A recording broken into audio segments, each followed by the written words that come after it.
Thomas the tank engine wouldn't stop being a nuisance. Night after night, he kept the other engines awake. "I'm tired of pushing coaches. I want to see the world."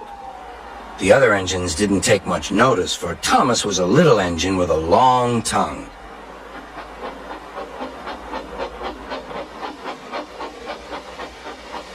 But one night, Edward came to the shed.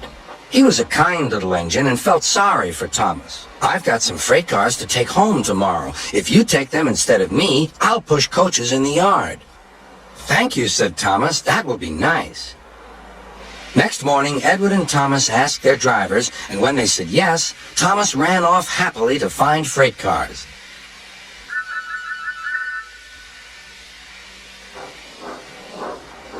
Now, the freight cars are silly and noisy. They talk a lot and don't attend to what they are doing. And I'm sorry to say, they play tricks on an engine who is not used to them.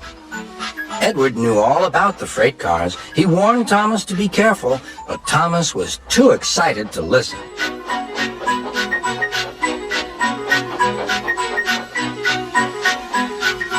The shunter fastened the coupling, and when the signal dropped, Thomas was ready. The conductor blew his whistle. "Beep, beep," answered Thomas and started off. But the freight cars weren't ready. "Oh, oh," they screamed. "Wait, Thomas, wait!" But Thomas wouldn't wait. Come on," he puffed. All right, don't fuss, grumbled the cars.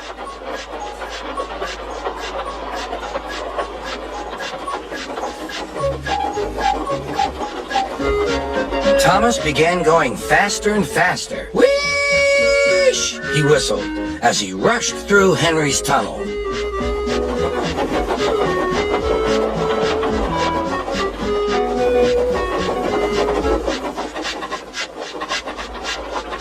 "Hurry, hurry," called Thomas. He was feeling very proud of himself. But the cars grew crosser and crosser. At last, Thomas slowed down as he came to Gordon's Hill.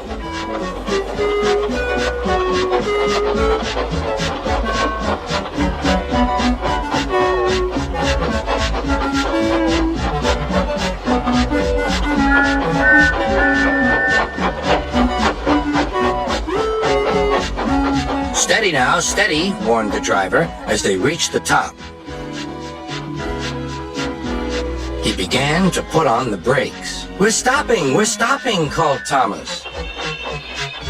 "No, no, no," answered the cars, bumping into each other. Go on. Before the driver could stop them, they had pushed Thomas down the hill and were rattling and laughing behind him. Poor Thomas tried hard to stop them from making him go too fast. Stop pushing, he hissed. But the cars took no notice. Go on, they giggled in their silly way. "There's the station. Oh dear, what shall I do?" cried Thomas. They rattled straight through and swerved into the goods yard. Thomas shut his eyes. "I must stop." When he opened his eyes, he saw he had stopped just in front of the buffers. There, watching him, was Sir Topham Hatt. "What are you doing here, Thomas?" he asked. "I've brought Edward's freight cars," Thomas answered. "Why did you come so fast?" "I didn't mean to. I was pushed," said Thomas. "You've got a lot to learn about freight cars, Thomas. After pushing them about here for a few weeks, you'll know almost as much about them as Edward.